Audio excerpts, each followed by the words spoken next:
Nós estamos a fazer face a uma crise que há várias estimativas de qual vai ser o impacto desta crise, mas todos concordam num aspecto, é que a crise vai ter dimensões, há quem chame bíblicas, quer dizer, ou seja, mas pelo menos muitíssimo relevantes.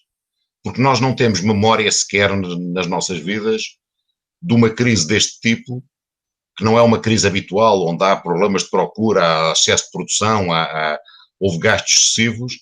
É, portanto, uma crise que ataca simultaneamente a oferta, porque muitas empresas não estão a conseguir, portanto, laborar e funcionar na forma habitual e tiveram que fechar muitas ou estão em formato reduzido. E, por outro lado, porque também por causa disso há um problema de procura que é, há uma quebra no rendimento das pessoas.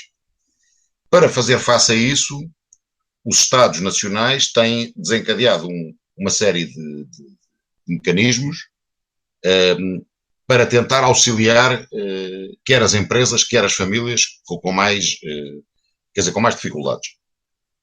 Agora, isso tem, obviamente, um problema, é que o dinheiro vem de algum lado e nós vamos ter, agora especificamente no caso português, vamos ter um aumento das despesas públicas e um aumento das dívidas, da dívida pública portuguesa. Isso, há várias estimativas, há umas que falam em 10, 15 pontos percentuais do PIB, há quem fala em 20%, mas para dar uma ideia, nós estávamos desde a crise anterior, estávamos a conseguir reduzir a dívida pública, estávamos à volta, agora cito de cor, mas à volta de 115% do produto, portanto, cerca de 1,15 vezes o produto de um ano, e estima-se que pode aumentar em 20 pontos percentuais esta dívida. Qual é o problema que isto tem? É que na Europa, embora estejamos numa União Europeia, coisa comum, é muito provável que se fôssemos deixados aos mercados, não só o custo de reembolsar a dívida era obviamente tanto mais importante, mas era muito provável que os mercados de capitais penalizassem muito os países como Portugal. Só para vos dar uma ideia, nós neste momento estamos a pagar taxas de juros depende, mas há empréstimos que estamos a pagar 1% ao ano. Lembremos que na altura da crise, antes da Troika, chegámos a passar os 7%, de taxa de juros. E, portanto, é face a isto, ou seja, constatando que há uma crise que atingiu todos, que não é culpa de ninguém em particular, e que é simétrica nesse aspecto, que vai atingir, não de forma exatamente igual, mas de forma, vai atingir todos. Por um lado, mas que há consciência de que os custos de sair dela podem ser assimétricos. Ou seja, há países que vão ter muito mais dificuldade em sair dela. Bem, face a isto, o que é que as instituições europeias fizeram? Quer dizer, para já, não esquecer um aspecto. A Europa é portanto, uma união, mas não é uma federação perfeita. Isto é um aspecto muito importante. Nós estamos a meio da ponte entre uma confederação, que é uma organização de países que tem formas de colaboração regulares, mas não muito fortes, e uma federação. Como é que isto, e voltando à questão que referiu, em relação ao orçamento europeu, um orçamento de uma federação, normalmente, corresponde a 15, 20% do produto desse conjunto. É o que acontece nos Estados Unidos. No caso, lembremos que, por exemplo, o orçamento português representa entre 40%, depende das evoluções, entre 40% e 50% do produto nacional, e em termos dos países que nós conhecemos na Europa, os países mais intervencionistas chegavam aos 60%, os menos aos 30 e tal por cento. Mas, portanto, são valores deste tipo. Ora, o orçamento europeu representa 1%, um pouco mais, mas muito pouco mais, andamos à volta das décimas quando se mexe nisto, 1% da riqueza europeia. E, portanto, os instrumentos que a Europa dispõe são importantes para certas questões, como por exemplo os investimentos públicos. Só um momento, desculpe, tenho aqui uma chamada. Está? Segundo dia, sim.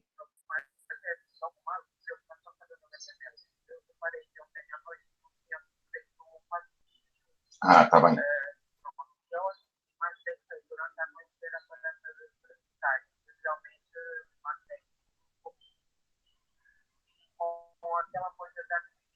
Está bem.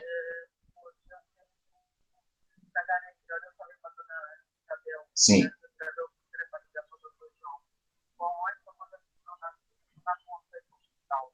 Pois não.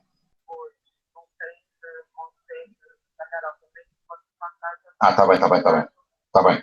Só um momento. Está bem. Só um momento que eu estou aqui a acabar uma coisa e já lhe telefone. Está bem. Ok, desculpe.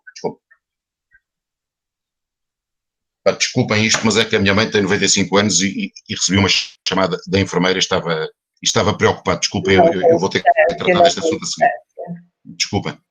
Quer dizer, portanto, basicamente o problema é, quer dizer, eu estava a dizer que os instrumentos que temos à disposição são relativamente fracos, quer dizer, em termos do que normalmente existe numa federação.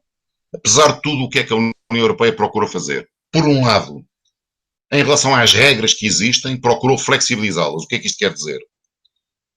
Os fundos estruturais normalmente são utilizados só para despesas de investimento. Passou a ser possível utilizá-los também para ajudas de emergência, como é o caso. Segundo aspecto, há limites claros para as ajudas de Estado. Ora, neste momento, há uma grande flexibilidade em relação às ajudas de Estado e os Estados-membros podem desencadear um conjunto de mecanismos de auxílio. E estão a ser preparados um conjunto de instrumentos que ainda não estão bem definidos, mas o mais importante deles é, para além dos instrumentos levados, portanto, organizados pelo Banco Central Europeu, que é a responsabilidade dele, há um conjunto de instrumentos, nomeadamente este tal fundo de recuperação, que está a ser estudado, mas que ainda não se chegou a um acordo. Ora, basicamente, qual é o problema? O problema é que há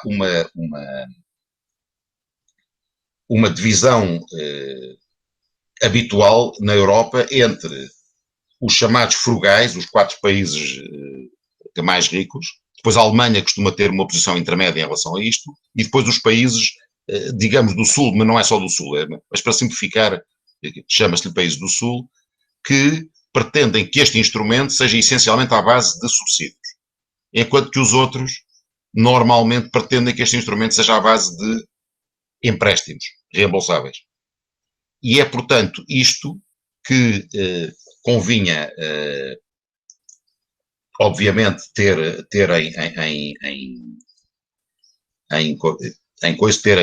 ter em consideração, porque a solução final que vai ser encontrada será certamente um bocado uma mistura das duas, quer dizer, uma parte será em subsídios, certamente, uma parte será em empréstimos. Quanto é muito difícil de dizer. A prova de que há dificuldades nisto é que, como já viram, temos, a Comissão estava, em princípio, tinha-se pensado que já conseguia apresentar uma proposta no dia 6, ainda não conseguiu, e vamos certamente ter que esperar até aos finais do mês para chegar a uma proposta que seja aceita por todos. E, portanto, isto ainda é um caminho muito, muito em aberto. Portanto, para já, sim. Assim como introdução, eu ficava por aqui agora. Muito bem. Eu queria introduzir aqui na nossa conversa a doutora Catarina Cruz, que eu estou a ver que está connosco, nós ainda não nos conhecemos também. Podia, por favor, apresentar-se, dou-lhe as boas-vindas, agradeço a sua presença. Doutora Catarina, tem o altifalante, o microfone desligado.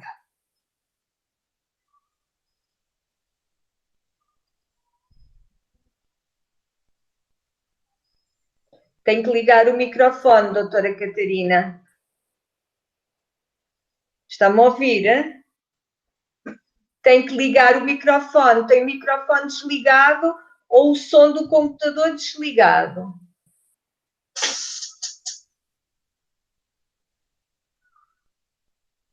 Bom, se calhar antes da doutora Catarina entrar connosco, eu vou pedir ao Dinis. O Dinis tinha uma pergunta para fazer ao doutor João Faria. Dinis, queres fazer, por favor?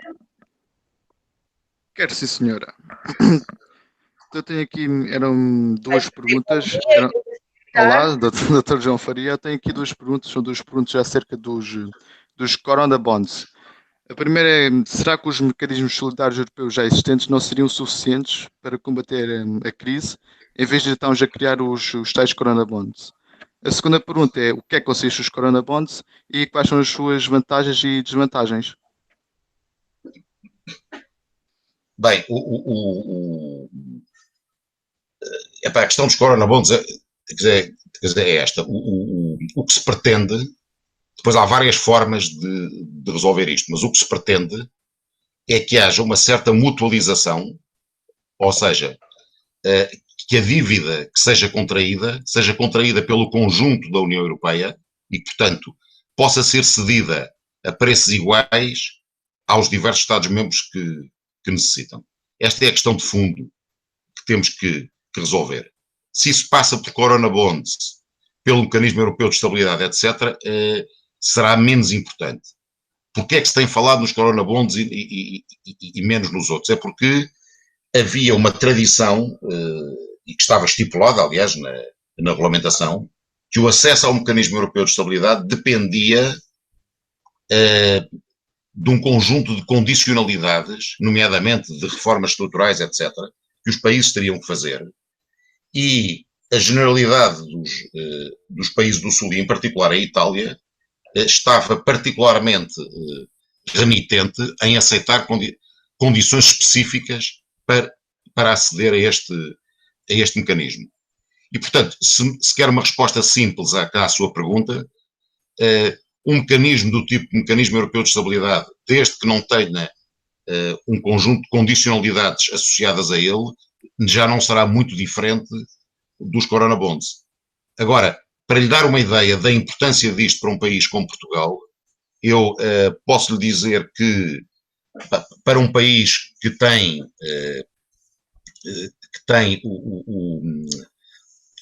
como previsto o aumento da dívida pública pode chegar a 20 pontos percentuais do PIB.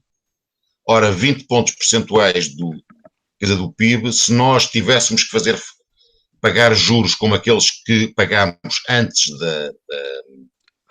da Troika, teríamos um gasto em juros que, por exemplo, seria tão importante como tudo o que gastamos no Serviço Nacional de Saúde, por exemplo. Isto é para vos dar uma ideia do que é que isso pode ter importância. Qualquer mecanismo que mutualiza a dívida e que baixa a taxa de juro, portanto, para um país como Portugal, é extremamente importante porque permite manter o encargo da dívida num nível suportável, e é essa a questão. Agora, para terminar, Corona Bonds ou Mecanismo Europeu de Estabilidade, a grande diferença está é que, tradicionalmente, ao outro estava associado um conjunto de condicionalidades e de reformas estruturais que nos Corona Bonds, estando virados especificamente para a resposta às necessidades financeiras desta crise, já seriam menos importantes. Muito obrigada, doutor João Faria. O Dinis também agradece. Não sei se a doutora Catarina Cruz consegue agora falar connosco.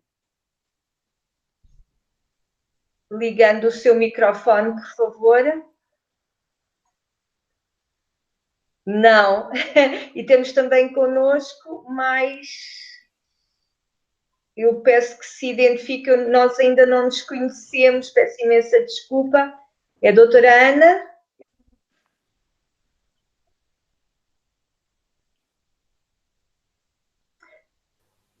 Bom dia, eu sou Valentina Calisto, CCDR Algarve, não sei se me estão a ouvir. Estou a ouvir um bocadinho bem.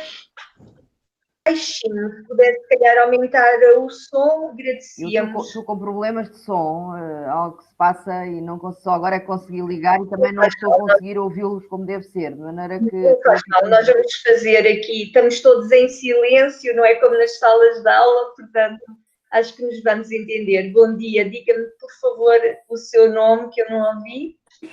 Valentina Calisto, CCDR Algarve. Muito bem, prazer, Emília Oliveira. Eu também agora já consegui ligar o som, finalmente. Catarina Cruz, sou a diretora do Centro Europe da área de Algarve. Portanto, eu e a Ana Paula fazemos parte da mesma equipa e a engenheira Valentina também. E, portanto, temos muito prazer em estar neste webinar e temos como convidado o Dr. João Faria, que já foi nosso presidente na CCDR Algarve, mas agora é chefe de missão na representação da Comissão Europeia, e nós estamos aqui sempre disponíveis para mais alguma encontro ou necessidade que seja necessária para, ao tirar alguma dúvida com os alunos ou alguma sessão, e estamos disponíveis sempre para, através dos nossos contactos, para alguma dúvida. E nós agradecemos muito e esperamos que da próxima vez seja no espaço físico da nossa escola, não é? Para podermos alargar também a mais alunos. Hoje estamos aqui restritos a um grupo de alunos de Economia do 11º ano, que têm no seu programa esta questão da União Europeia. Esperemos que no próximo ano letivo possamos ter aqui um encontro mais alargado. Sem dúvida, nós estamos disponíveis para ir e temos todo o prazer em estar lá, em estar presentes. Nos deslocar. E teremos muito prazer em receber-vos na nossa escola. Em breve eu vou mandar o link do nosso site, vai ser lançado amanhã. Nós fomos aqui apanhadas também pelo coronavírus e tivemos que reformular o nosso trabalho, mas amanhã arrancará certamente e eu farei chegar o link para que nos possam acompanhar. Muito obrigada pelo apoio e pela presença. Passo então a palavra à doutora Valentina, julgo eu. Sim?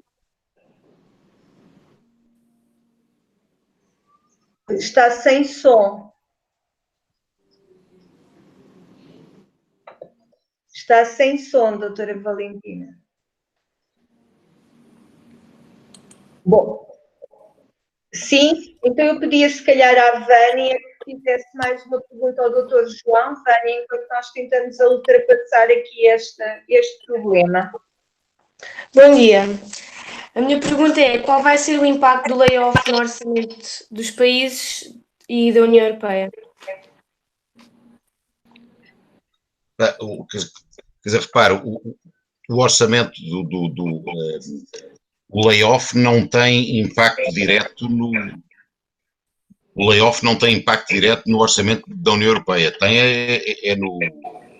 tem impacto no orçamento dos países, não é?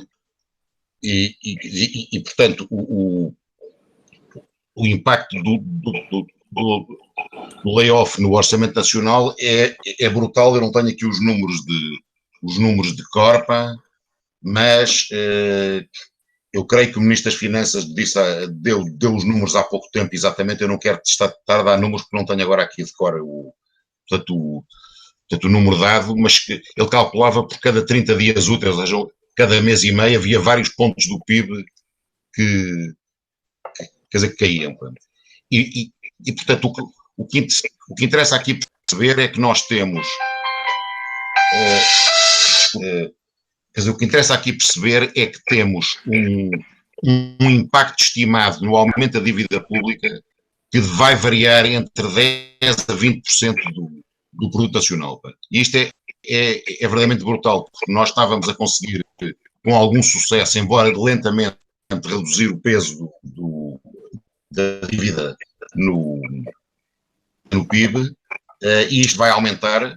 E se não houver, de facto, um conjunto de instrumentos europeus, para além do custo que isto tem do reembolso, é muito provável que os mercados de capitais percepcionem isto e passem a cobrar taxas de juros muito mais altas do que estão a cobrar pela dívida pública. E isso, portanto, é o grande desafio que estes instrumentos da União Europeia procuram, não é resolver totalmente, mas minimizar. É tudo, Vânia, ou queres colocar mais alguma questão? Vânia? É tudo. Pronto, muito obrigada. Então, eu pedia ao David, eu julgo que o doutor João já respondeu em parte a esta questão, mas o David tinha aqui uma curiosidade e eu quero que ele coloque a sua questão, se faz favor. Bom dia. Na sua opinião, a crise gerada pelo surto do Covid-19 será mais grave do que a crise de 2008? Eu creio que todos estaremos de acordo que sim. Quer dizer, ou seja, em termos de impacto económico é imediato. Agora, a questão de fundo é esta, é se a situação em termos de saúde melhorar e portanto, forem para descobertas as vacinas e os tratamentos adequados, é provável que a saída da crise seja relativamente rápida, ou seja, como os economistas dizem, seja em V, ou seja, no ano de 2001 que se recupere, não tudo, mas parte importante da queda, e em que 2022 estaria absorvida. Mas isto é uma análise muito especulativa, porque a capacidade que nós temos de sair da crise depende muito também dos efeitos quer dizer, em termos na frente da saúde. Se não houver progressos nítidos na frente da saúde, a crise pode se arrastar por muito mais tempo e pode ser mais grave. Obrigada. O André também tinha uma pergunta, André. Colocá-la? Sim. Pode apresentar e colocar a questão do João? Sim, bom dia, doutor. A minha pergunta é se a União Europeia adotar pelo mecanismo de estabilidade europeu, os países que não são da zona euro vão ser afetados, porque quando Desculpe, não. Os países que não são não percebi. Não são da zona euro. Portanto, eu pesquisei, o mecanismo é só da zona euro. Vão ser prejudicados. Não, quer dizer, repara, o mecanismo europeu de estabilidade é um mecanismo intergovernamental onde os países são responsáveis quer dizer, pela sua participação no mecanismo. E portanto, é um mecanismo que visa, antes de mais, intervir nos países que estão na zona euro. Uma coisa é certa, esta recessão, sendo generalizada, tem impacto no conjunto de toda a União Europeia e em termos mundiais.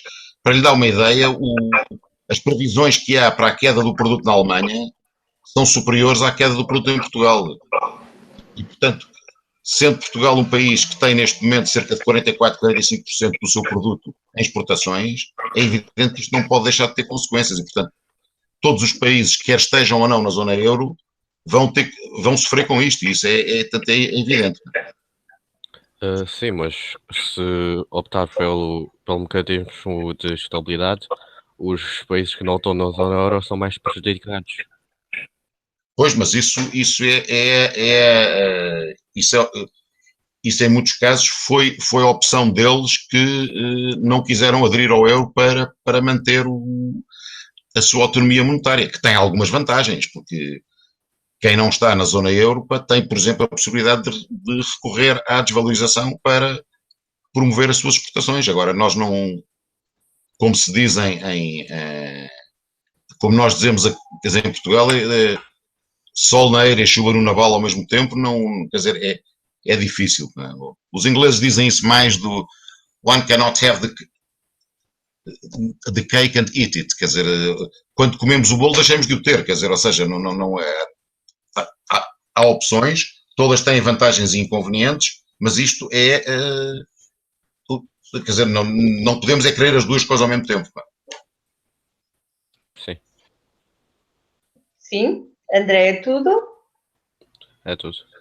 Obrigada. Vou pedir então ao Tomás. O Tomás também tinha aqui uma pergunta para colocar. Tomás, estás a ouvir-nos? Bom dia. A minha pergunta era se a União Europeia já tinha começado a criar programas específicos para a proteção das empresas e dos empregos. Quer dizer, claro que sim. Quer dizer, a Comissão Europeia, para já, permitiu que os fundos estruturais que não foram utilizados ainda, neste período, possam ser redirecionados para estas ajudas de emergência. Isso é muito importante. Depois criou um mecanismo que é o SURE, que é um mecanismo que visa ajudar a fazer face aos subsídios de desemprego e aos layoffs que estão em curso e lançados pelos Estados Nacionais. E, para além disso, há 200 mil milhões do Banco Europeu de Investimento, que está a colocar dinheiro nos intermediários financeiros para darem crédito às empresas para atravessarem este período. E, portanto, há um conjunto de medidas neste sentido. Mas, basicamente, aqui a União Europeia, para além do mecanismo direto, o que a União Europeia faz é tentar criar mecanismos que possibilitem aos Estados-membros, portanto, a Portugal, com menos possibilidades financeiras, de eles, ao nível nacional, depois porem em ação e pôr a funcionar estes mecanismos. Ok, obrigado. Vou pedir então agora ao Ivo que coloque a sua questão. Ivo? Muito bom dia. A minha pergunta era por que razão os países não se estão a mostrar solidários? Vamos lá ver. A solidariedade vai-se construindo.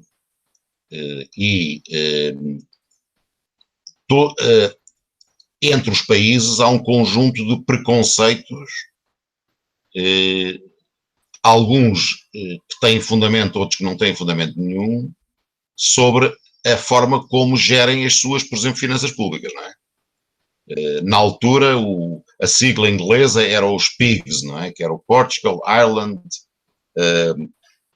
Greece and Spain, que eram os países que, só este termo PIGS quer dizer alguma coisa, não é? Quer dizer, ou seja, portanto, há de facto uma percepção nos países chamemos do norte da Europa, que alguns países são relativamente laxistas em termos de gestão das suas finanças públicas. Isto é uma coisa velha, que não é de agora, não começou com a União Europeia, em certos aspectos foi reduzido com a União Europeia, mas está muito longe de não existir. E, portanto, sempre que há estes problemas, este tipo de conceitos ou preconceitos, consoante sejam ou não justificados, voltam a vir ao de cima.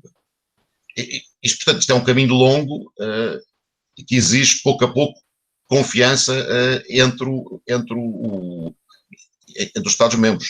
Agora, no interior dos países isso também existe, não é? Quer dizer, ou seja, eu lembro-me que quando estava aí na CCDR Algarve, havia um estagiário do Porto, aliás, muito eficaz, que pensava que em Lisboa não havia indústria, não é? Quer dizer, portanto, que era tudo, andava tudo na administração, e eu disse-lhe, mas havia uma coisa chamada cintura industrial, como o nome indica, tem a ver com a indústria, não é? Portanto, quer dizer, mesmo dentro dos países, há um conjunto de preconceitos entre as diversas regiões, como sempre às vezes têm algum fundamento, outros não têm fundamento nenhum, e são processos que, para serem ultrapassados, necessitam de tempo e de ir criando confiança entre os membros. Agora, não creio que isso vá desaparecer tão cedo.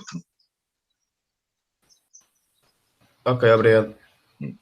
Sim, Ivo. Então, vou passar a palavra ao Rafael, que também tem uma pergunta. Bom dia. Eu gostava de saber que, se depois desta crise, podia haver possíveis saídas da União Europeia por parte dos países, principalmente do norte da Europa. Quer dizer, vamos lá ver. Não é só do norte, repare. Esta crise, por exemplo, criou uma tensão muito grande em países como a Itália, não é?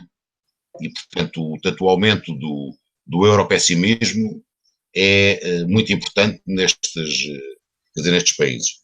Quer dizer, repare, pode haver saídas, mas quer dizer, eu espero que não haja e espero que quem defende este projeto europeu se mantenha como maioria dentro desses países.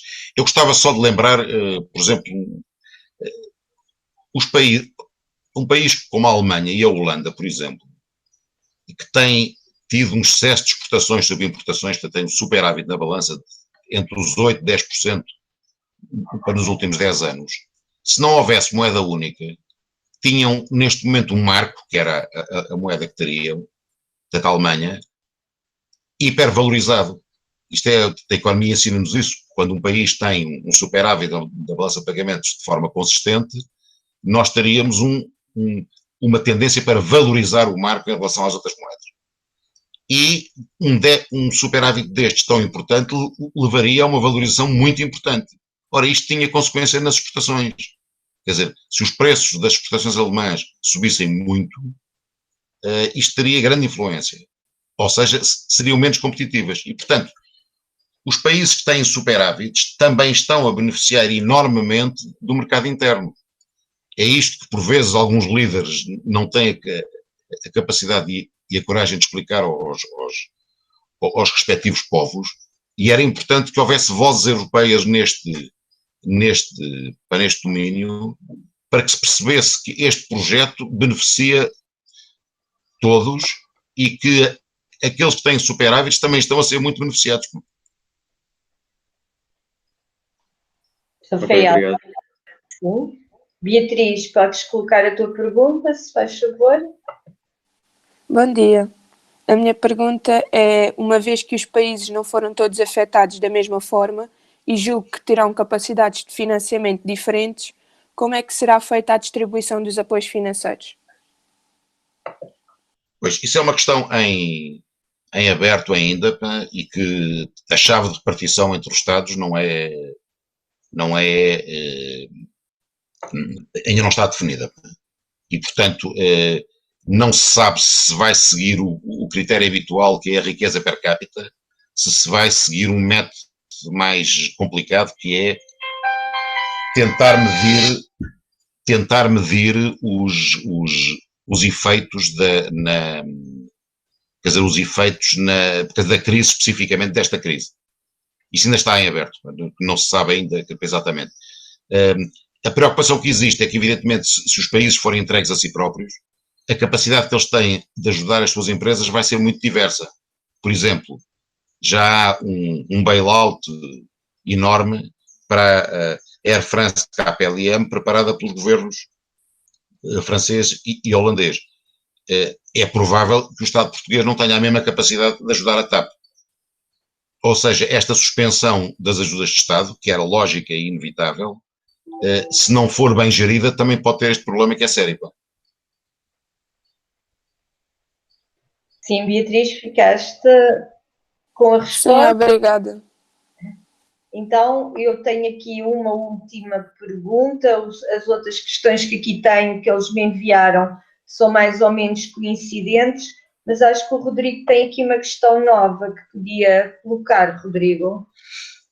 Muito bom dia. Então, a minha questão seria se os métodos de prevenção e de proteção do coronavírus, num curto espaço de tempo, irão afetar a União Europeia a nível económico.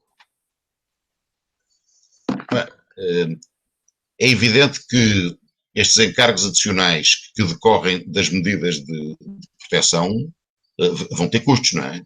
Quer dizer, vão ter custos evidentes, que vão variar entre os setores, não é? Quer dizer, enquanto que num hotel por exemplo, ainda pode gerir minimamente isto, porque os quartos são separados, etc. Por exemplo, a viabilidade de continuar a fazer voos com low cost é muito discutível, não é? e, portanto, isto vai ter consequências e vai tornar alguns serviços mais caros do que eles são atualmente. Mas, quer dizer, mas isso é inevitável e vamos, quer dizer, neste aspecto, tornarmos mais pobres todos, quer dizer, não há volta a dar, vai variar muito, como lhe digo, se houver progressos sérios a partir daqui, mas enquanto não houver, vamos ter problemas nesta matéria e vamos durante, digamos, 2 anos sofrer alguns efeitos disto. Rodrigo, queres? Muito obrigado. Eu julgo que o Rodrigo tinha também pensado nas questões dos custos de produção, não é? Na necessidade. Sim, também. Sim, não, mas quer dizer, tudo, eu digo, numa empresa os custos de produção obviamente aumentam com isto, tal como às vezes não é o custo de produção em si, mas, por exemplo, o exemplo que eu estou a dar do avião, que se aplica nos restaurantes, se um restaurante só pode usar metade da capacidade, evidentemente que isso vai ter custos, quer dizer, acrescidos quer dizer, nos preços que pode fazer, não é? Portanto, isso é evidente que vai ter consequências, não é? Agora, como lhe digo, vai tudo depender de alguns destes custos são rapidamente internalizados, mas há outros que não são, quer dizer, como diga, aquele que tem a ver com o espaço físico, quer dizer, é dificilmente resolúvel assim, não é? Sim, sim. Sim, Rodrigo? Ok, muito obrigado pela sua resposta. E então vou pedir à Lara que coloque, eu julgo que é a última questão que nós temos para colocar. Sim, Lara? Sim. A minha questão é de onde provém o dinheiro que será canalizado para a ajuda financeira? Desculpe, não percebi de onde provém o dinheiro de...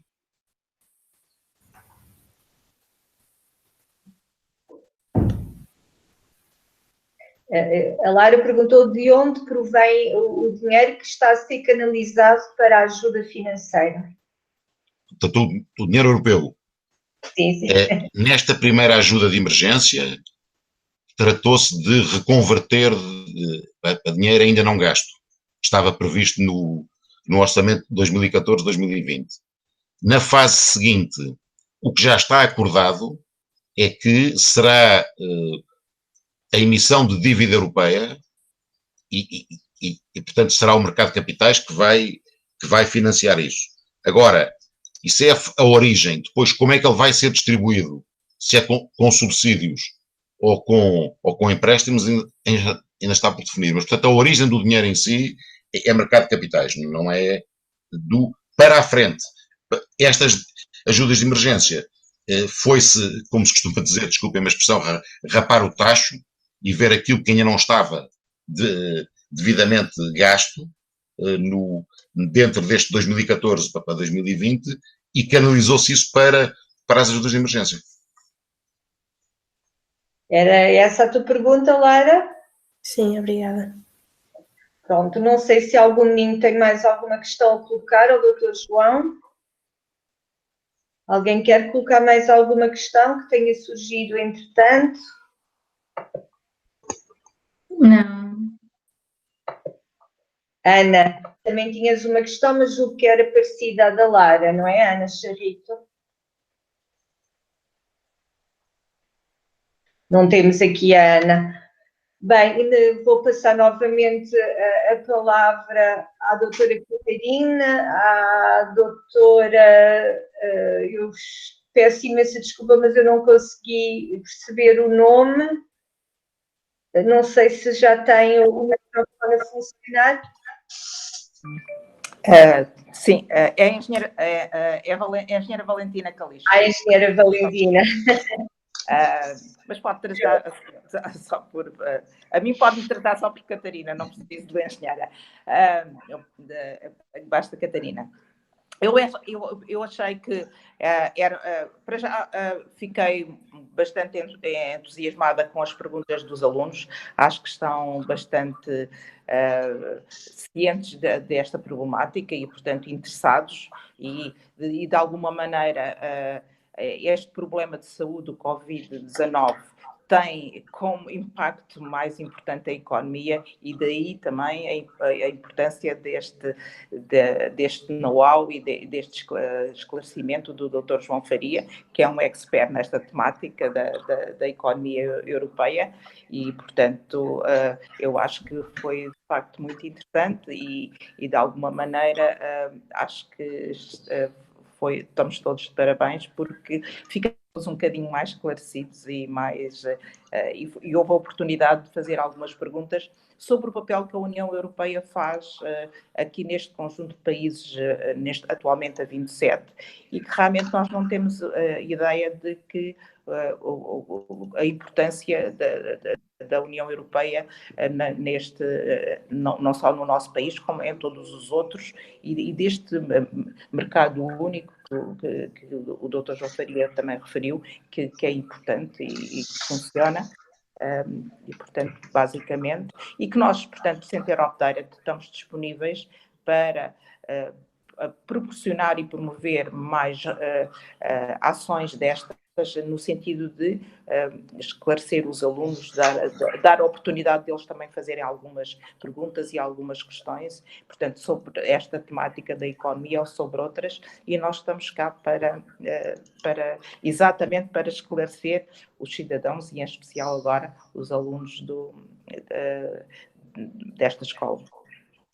E nós também queríamos agradecer imenso este convite, foi com muito prazer que o aceitámos, foi uma forma excelente de nós conseguirmos aqui ultrapassar um bocadinho o confinamento, não é? O confinamento veio inviabilizar algumas ações que nós tínhamos previsto para o arranque do projeto EPAS, portanto, estamos todos a esforçar-nos, não é? No sentido de ultrapassarmos este obstáculo e encontrar caminhos novos. Eu tive um enorme prazer em conhecer o Dr. João Faria, acho que o seu contributo foi excelente, os alunos ficaram muitíssimo mais esclarecidos relativamente a estas questões que estão no seu currículo e que fazem parte também da construção da sua cidadania esclarecida e ativa, e espero contar com a presença no próximo ano, se houver essa disponibilidade, para podermos, de facto, alargar isto a um número maior de alunos. Vamos fazê-lo editando este vídeo, colocando nas nossas plataformas, mas eu julgo e continuo ainda a ser da opinião que o contacto físico tem aqui uma mais-valia que se calhar ainda não podemos ultrapassar, se calhar porque ainda não conhecemos o caminho melhor, mas que não conseguimos ultrapassar através destes meios, mas foi excelente, estou muitíssimo grata por esta oportunidade que me deram a mim e aos meus alunos. Muito obrigada. Dr. João? Sim. Deixe-me só. Sim. Pronto, olha, muito obrigado por todo o prazer que participei nisto. Contem comigo para outras iniciativas deste tipo que sejam úteis. Mandaram aqui quer dizer, cumprimentos à Catarina e à Valentina, que já não as via há uns tempos. Mas, Olá, João, agora já consegui, já percebi que era o meu auricular que tem defeito. Exatamente. Espero bem que estejas bem, olha, está tudo bem. Sim. Eu vi os bochechos porque o auricular estava com problemas, afinal, agora é que tirei o auricular, eu percebi que era o auricular. Enfim, ouvi uma parte, olha, espero que esteja tudo com saúde e vamos vendo por aqui. Obrigada. Ok, obrigado. Parabéns ao Europe Direct, porque eu acho que o Europe Direct tem que ter aqui a proporcionar toda esta ação. Obrigada. Então vamos. Bom dia. Não sei se o Dr. João quer dizer. Não, pronto. Não, acho que está tudo dito. Muito obrigado e contem comigo sempre e parabéns pela iniciativa. Obrigada pela disponibilidade a todos. Despedimos-nos e até à próxima. Se calhar só no próximo ano letivo, não é? Vamos ver quando é que esta situação nos torna mais livres do que estamos agora. Obrigada. Obrigada. Obrigada. Boa tarde, obrigada.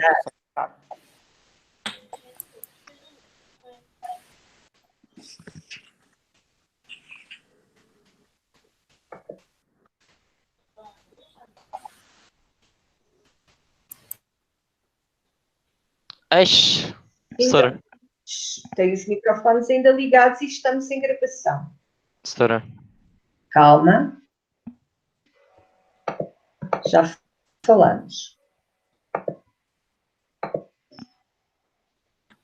Então,